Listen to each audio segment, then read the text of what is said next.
ne sois pas un rêveur. L'homme ne peut pas vivre sans intelligence et sans âme.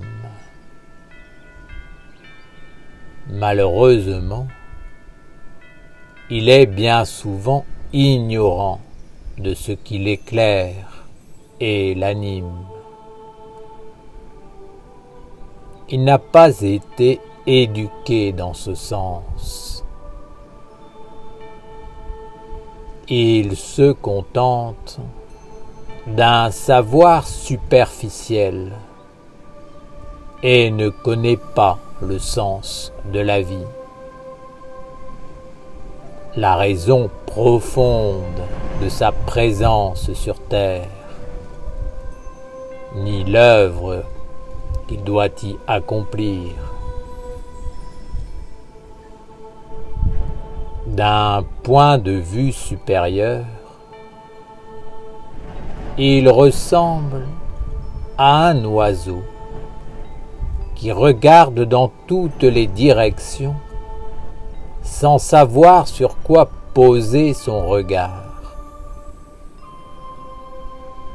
Il semble être dans une perpétuelle agitation,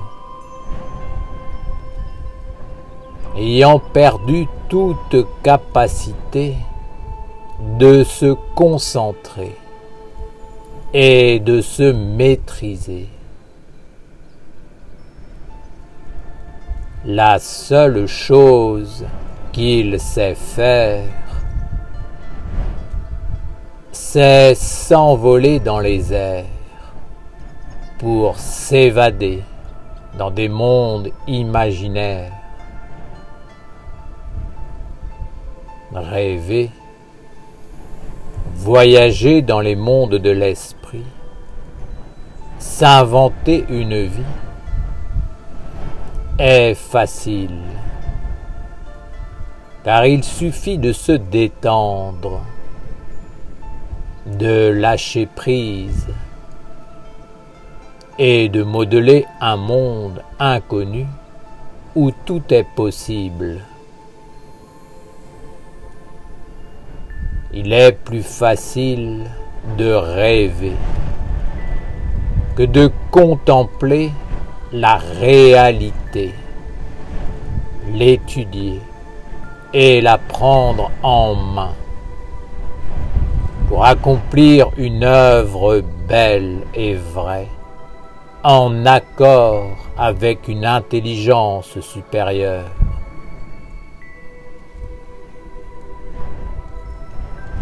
Le monde réel exige une sagesse, une capacité à se concentrer,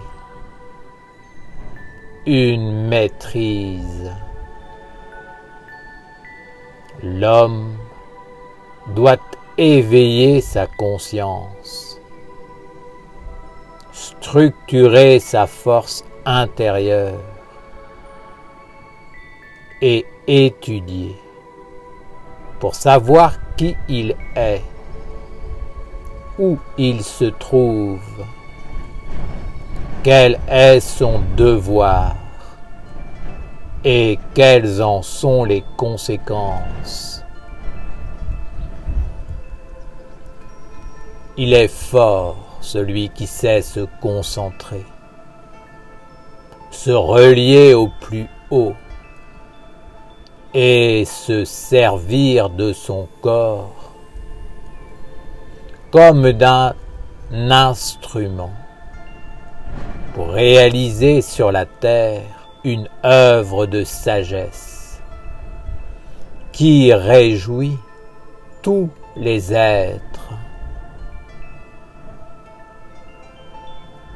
Si l'homme a un corps et s'il a été placé dans le monde, c'est qu'il y a une raison. Tant que cette raison lui demeure voilée, il sera perdu il ne saura pas quoi faire de sa vie et se réfugiera dans des forteresses imaginaires, passant son temps à poursuivre des chimères.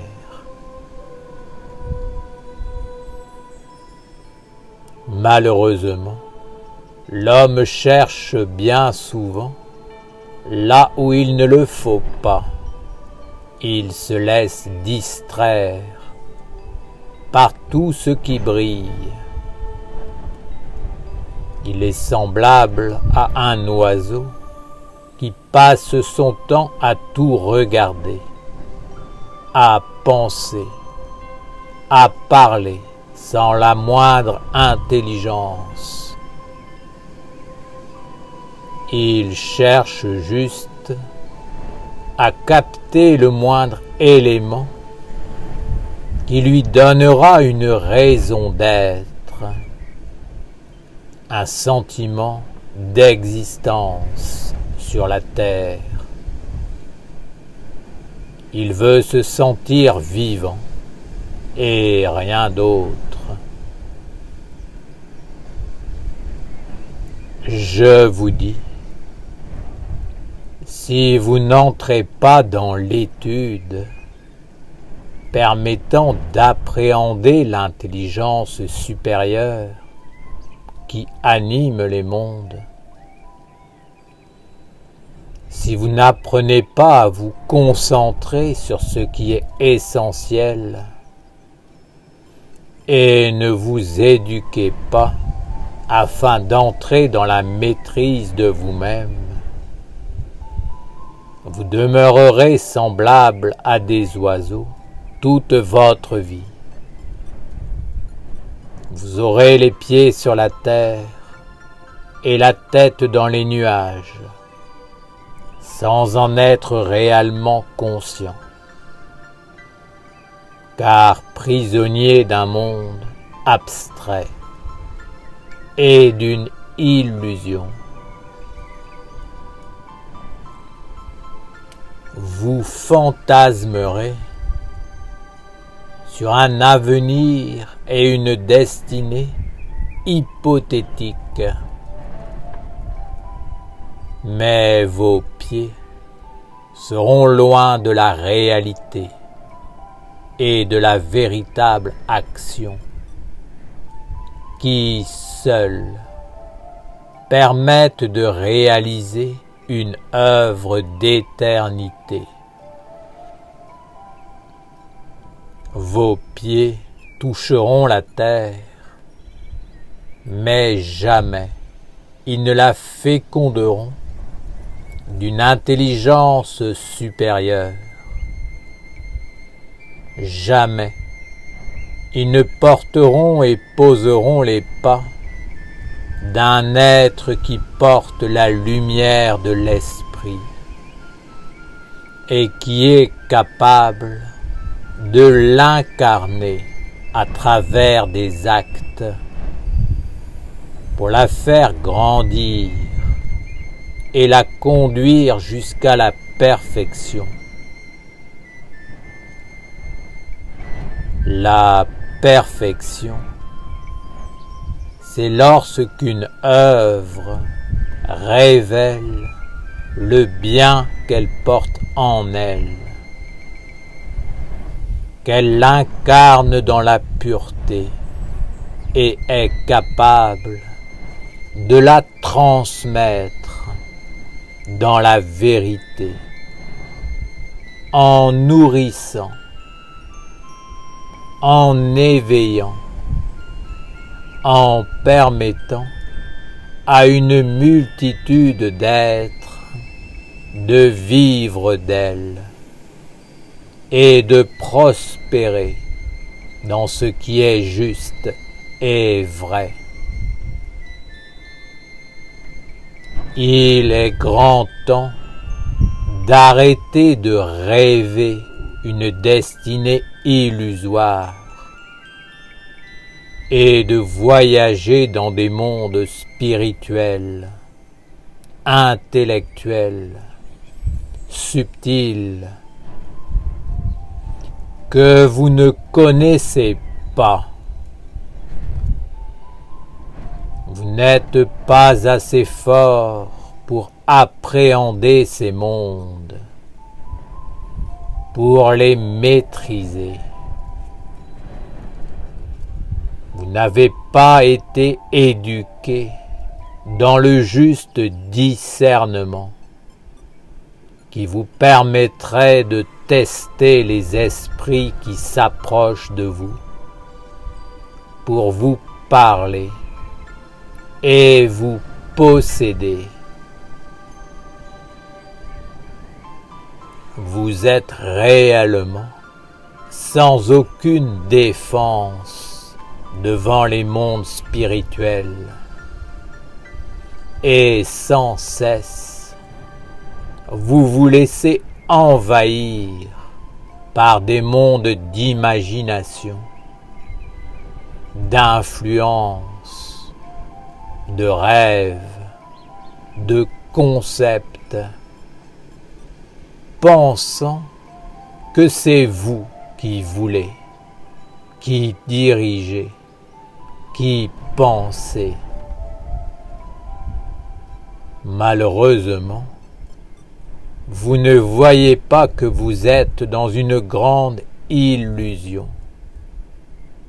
et que ce sont des mondes, des intelligences qui, à votre insu, vous possèdent et se servent de vous comme des instruments, s'emparant du pouvoir créateur de votre destinée que vous leur abandonnez. Vous devez sortir de votre inconscience et entrer dans l'étude, la concentration et le travail sur soi. Sachez que les rêves et les concepts abstraits s'envolent et redeviennent poussière. Seul ce qui touche la terre et devient concret en incarnant la lumière de l'intelligence supérieure divine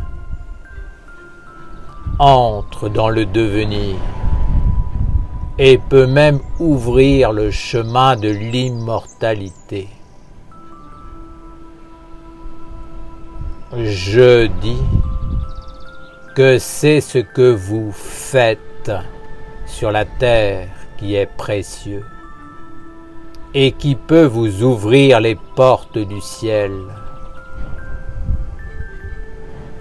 Toute semence doit toucher la terre pour exister et se transmettre à travers les générations. Il en est de même pour la semence de la lumière. Elle doit se faire chair et habiter parmi les hommes pour faire partie de leur vie quotidienne, pour perdurer dans la vérité.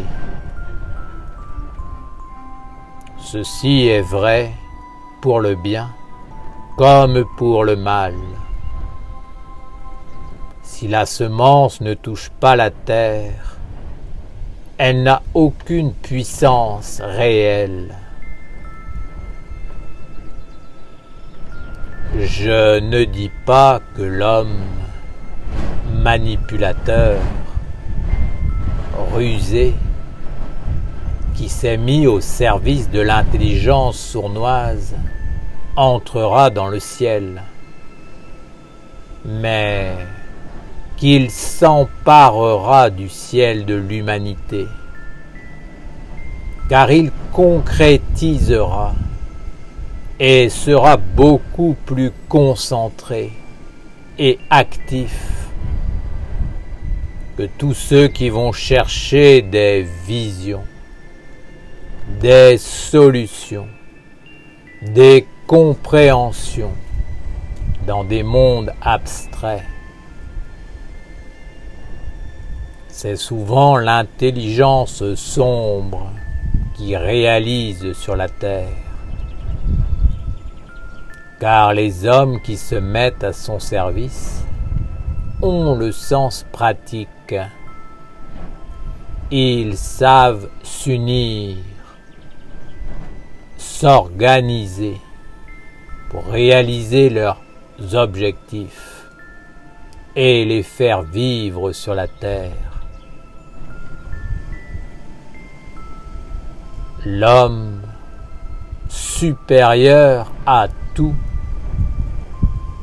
est celui qui a été bien éduqué et instruit dans la sagesse et la tradition de la lumière. Il est capable de saisir la moindre opportunité d'intelligence et de l'adapter afin de lui donner un corps dans le monde des hommes à travers une œuvre, un édifice dans lequel une multitude pourra vivre. Un tel édifice n'est pas forcément un monument de pierre. Il peut être une culture, une civilisation ou simplement un endroit accueillant plusieurs êtres, se réunissant et s'associant pour l'incarnation d'un monde supérieur. L'édifice existe à partir du moment où plusieurs êtres s'assemblent autour d'une idée commune, belle et grande,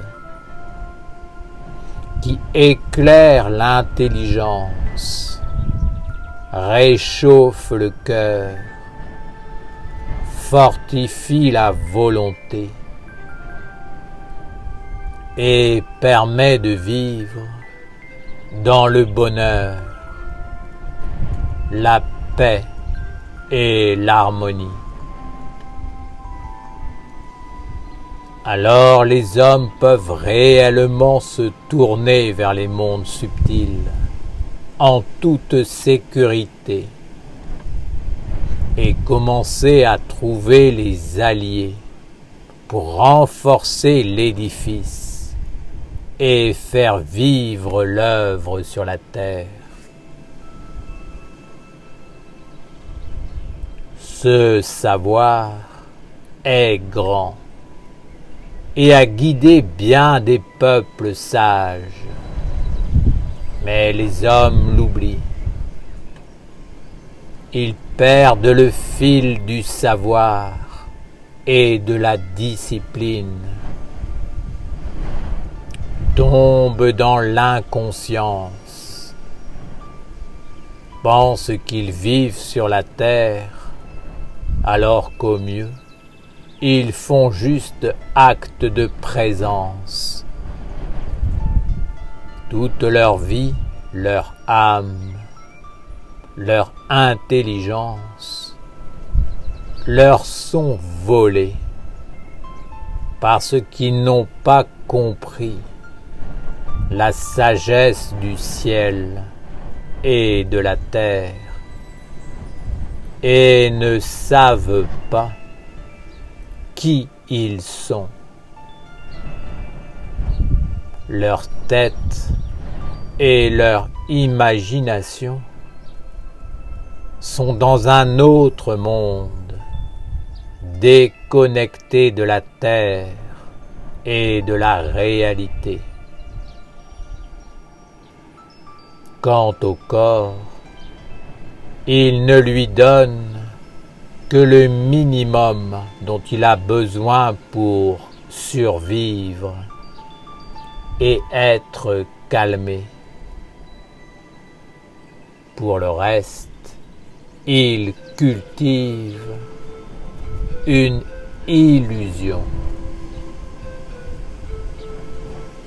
Sachez que votre corps fait partie intégrante de votre vie et que s'il est constitué ainsi, c'est qu'il y a une raison. Le corps a un rôle à jouer dans la mission de l'homme qui s'incarne sur la terre. Si l'homme n'accomplit pas cette mission, s'il se sert de son corps pour vivre une illusion, il ne le conduit pas dans l'œuvre parfaite et devient infidèle. Le corps est l'épouse de l'être qui l'habite et il doit mettre au monde les enfants et les œuvres de la lumière pour faire vivre les dieux, non pas dans une abstraction stérile et fausse, mais dans la réalité de la terre. Si l'homme entre dans l'infidélité, les mondes supérieurs ne seront pas aimants envers lui. Père Raphaël, comme tu l'enseignes, nous n'avons pas été éduqués dans cette sagesse. Et la majeure partie des hommes sont prisonniers d'une toute autre façon de voir le monde et leur vie. Tu dis que nous sommes semblables à des oiseaux, et je comprends l'analogie que tu veux transmettre. L'oiseau est pur en lui-même, mais l'homme a une autre mission sur la terre. Comment faire pour être de véritables êtres humains, dignes et nobles, et non pas des oiseaux de mauvais augure? Vous devez entrer dans l'étude, la dévotion, le rite et l'œuvre.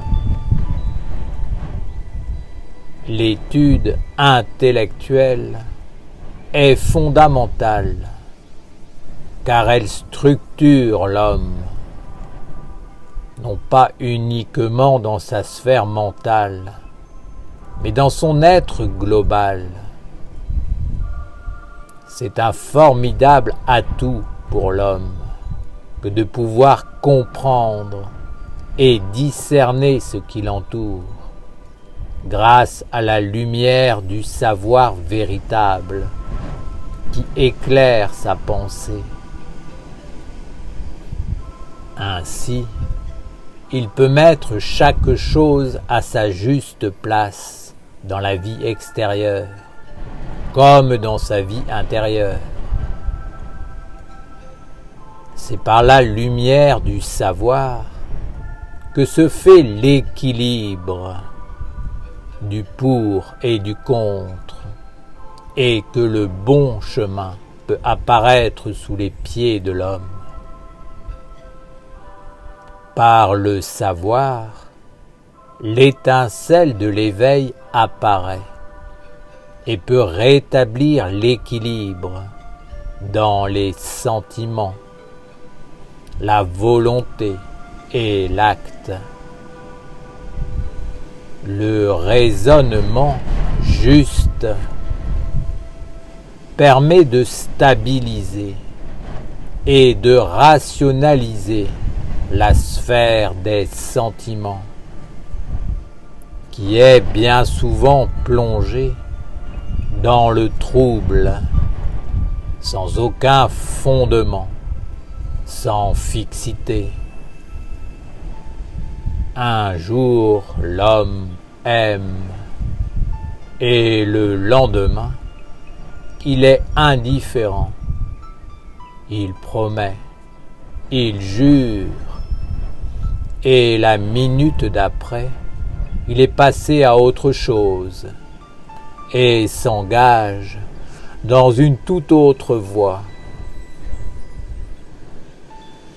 Les sentiments forment une sphère qui doit permettre le passage harmonieux, faire le lien entre la pensée claire et la volonté. Mais vous devez reconnaître que cette sphère est aujourd'hui complètement déstructurée dans l'homme. Dans ses sentiments, celui-ci est devenu un courant d'air, du vent qui passe, mais qui n'a plus réellement de fixité, de stabilité. C'est uniquement par l'étude que la lumière du savoir peut entrer dans la tête, organiser la pensée et seconder le cœur en le protégeant par le discernement et en lui montrant ce qui peut entrer en lui et ce qui ne le doit pas.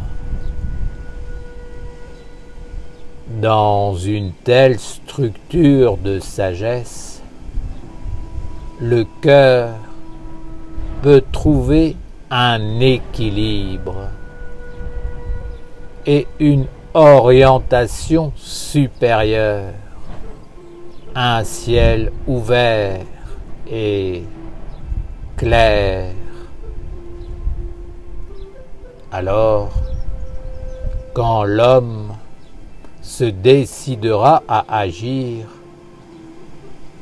il le fera d'après ce qu'il a réellement compris et ressenti dans l'harmonie et la clarté.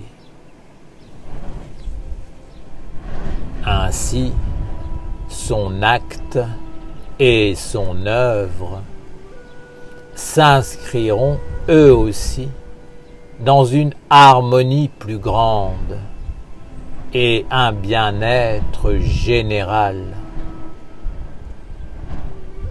En agissant par lui-même, l'homme deviendra conscient de son être et s'individualisera dans la lumière sage.